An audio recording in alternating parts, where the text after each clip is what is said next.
Sai Satcharita, Chapter 31. This chapter is about the passing away in Baba's presence of first the sannyasis Vijayanand, second Balaram Mankar, third Nulkar, fourth Megha, and the last one the tiger. In this chapter, Hemant Pant describes the passing away of certain persons and a tiger in Baba's presence. Preliminary. The last wish or thought that a man has at the hour of death determines his future course. Sri Krishna has said in Gita 8:5-6 that he who remembers me in his last moments comes verily to me, and he that meditates otherwise at that time goes to what he looks for. We cannot be certain that we can entertain a particular good thought at our last moment, for more often than not, we are more likely to be frightened and terrified by many causes. Hence, constant practice is necessary for enabling us to fix our mind on any desired good thought at any or the last moment. All saints therefore recommend us to always remember God and chant His name always, so that we may not be puzzled when the time for departure comes. The devotees on their part surrender themselves completely to the saints, fully believing that the all-knowing saints would guide and help them in their last moments. A few such cases will be noted here.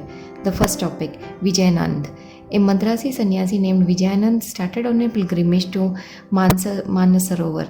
En route, hearing Baba's fame, he halted at Shirdi. There he met one Somdevji Swami of Haridwar and inquired of him about the particulars of Manasarovar trip. The Swami told him that the Sarovar was 500 miles above the Gangotri and described to him the difficulties of the journey, with plenty of snow and the change of dialect every 50 kos, and the suspicious nature of the people of Bhutan, who give a lot of trouble to the pilgrims on the way.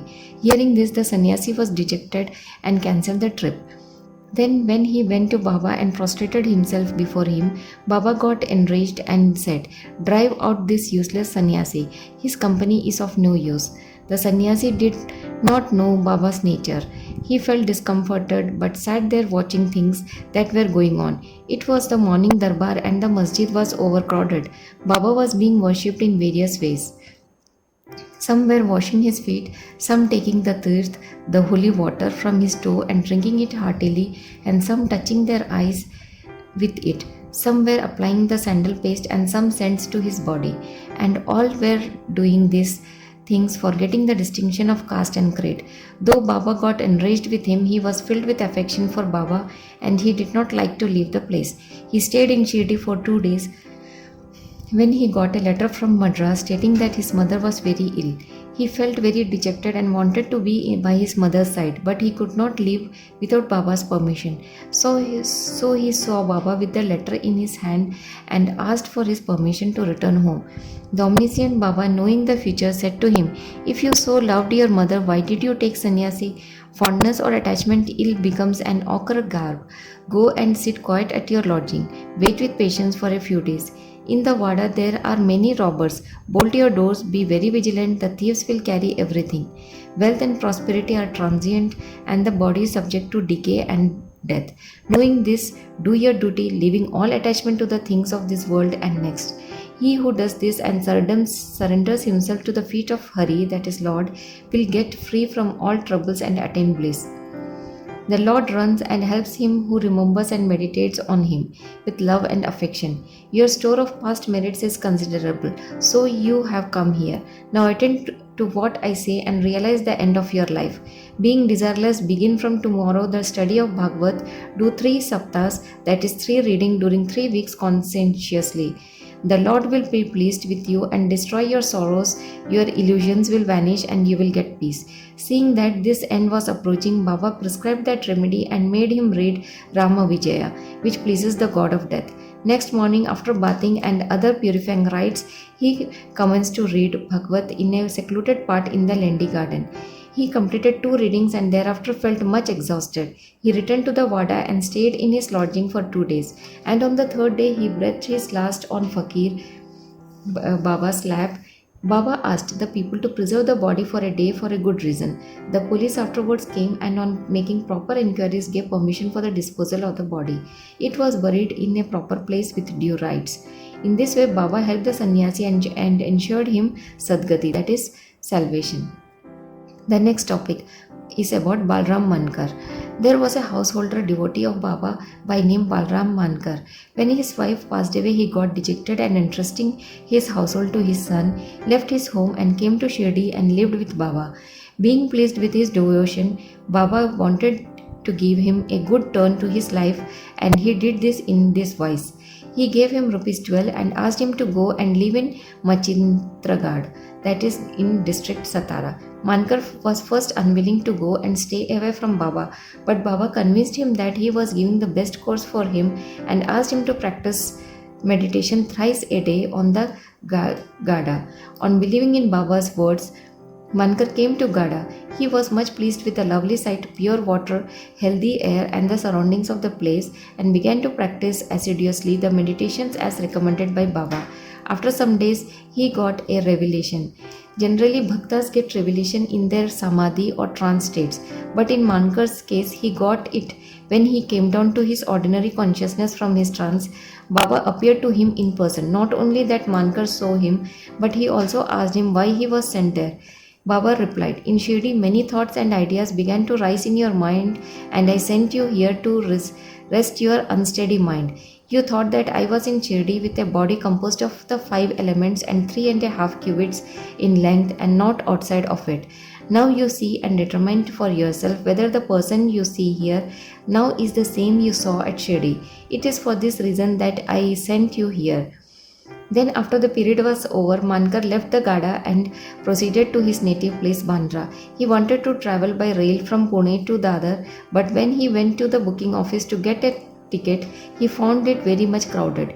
He could not get his ticket soon. When the villager with a langoti, that is a piece of cloth on his waist, and kambali on his shoulder, turned up and said, "Where are you going?" "To Dadar," replied Mankar. Then he said, "Please take this Dadar ticket of mine, as I have some urgent business here. I have cancelled my Dadar trip." Mankar was very glad to receive the ticket and was just taking out money from his pocket when the rustic disappeared in the crowd. Mankar tried to find out in the crowd, but in vain. He waited for him till the train left the station, but found no trace of him. This was the second revelation Mankar got in a strange form. The Mankar, after visiting his home, again returned to Shirdi and remained there at Baba's feet, always following his bidding and advice. In the end, he was very fortunate to leave this world in the presence and with the blessings of Baba. The next topic, Tatya Sahib Nolkar. Himmat Pant gives no particulars regarding Tatya Sahib Nolkar except the bare mention of the fact that he set up his ghost in Shirdi. A brief summary of his account that appeared in the Sai Leela magazine is given here. Tatya Sahib was a sub-judge at Pandharpur in 1909 when Nana Sahib Chandorkar was Mamlatadar there, but both met often and exchanged talks. Tatya Sahib did not believe in saints while Nana Sahib loved them. Nana Sahib often told him the Leelas of Sai Baba and pressed him to go to Shirdi and see Baba. He finally agreed to go to Shirdi on 2 conditions. He must get a Brahmin cook and must get good Nagpur oranges for the presentation. Both these conditions were providentially fulfilled. A Brahmin came to Nana Sahib for service, and he was sent to Tatya Sahib, and a food parcel containing 100 beautiful oranges was received by Tatya Sahib, the consignor being not known. As the conditions were fulfilled, Tatya Sahib had to go to Shirdi. At first, Baba was much enraged with him, but by Tatya Sahib got such experience that he was convinced that Baba was good God incarnate. So he was enamored of Baba and stayed there until his death. As his end was approaching, sacred literature was read out to him, and at the last hour, Baba's Padatirth was brought and given to him for drinking. Baba, on hearing of his death, said, "O Tatya went ahead of us, he won't be reborn." The next topic, Megha.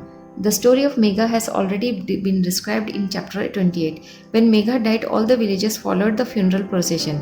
Baba also accompanied them and showered flowers on Megha's body. After the obsequies were performed, tears flowed from Baba's eyes, and like an ordinary mortal, Baba showed himself overcome with grief and sorrow. Then, covering the body with flowers and crying like a near relation, Baba returned to the masjid. Many saints have been seen giving Sadgati to men, but Baba's greatness is unique. Even a cruel animal like a tiger came to Baba's feet for being saved. It is this story which will be narrated now. The next topic is about tiger. 7 days before Baba passed away, a wonderful incident occurred at Shirdi. There came a country cart and stopped in front of the masjid. A tiger was on the cart, fastened with iron chains, with its fierce face turned to the rear. It was suffering from some pain or agony. Its keepers, three dervishes, were taking it from place to place and making money by exhibiting it. It was the means of their subsistence. They tried all sorts of remedies to cure it from the malady it was suffering from, but all was in vain. Then they heard of Baba's fame and came to him with the animal. They got it down the chains in their hands and made it stand at the door. It was naturally fierce, besides disease ridden, so it was restless. The people began to look at it with fear and amazement. The dervishes went in, told Baba everything about the animal, and with his consent brought it before him. As it approached the steps, it was taken aback on the account of Lasar of Baba and hung its head down. When both saw each other, it got on the step and looked at Baba with affection. Immediately it moved the tuft of its tail and dashed its thighs against the ground and then fell down senseless. On seeing it dead, the dervishes were first much dejected and full of sorrow, but on mature thought they came to their senses. They considered that as the animal was diseased and nearing its end, it was very meritorious on its part that it should meet its death at the feet and in the presence of Baba. It was their debtor, and when the debt was paid off, it was free and met its end at Sai's feet. When any creatures bow down their heads at Saint's feet and meet death, they are saved, and unless they have got a good store of merit on their account, how could they get such a happy end? Woe to Sri Sai, peace be to all.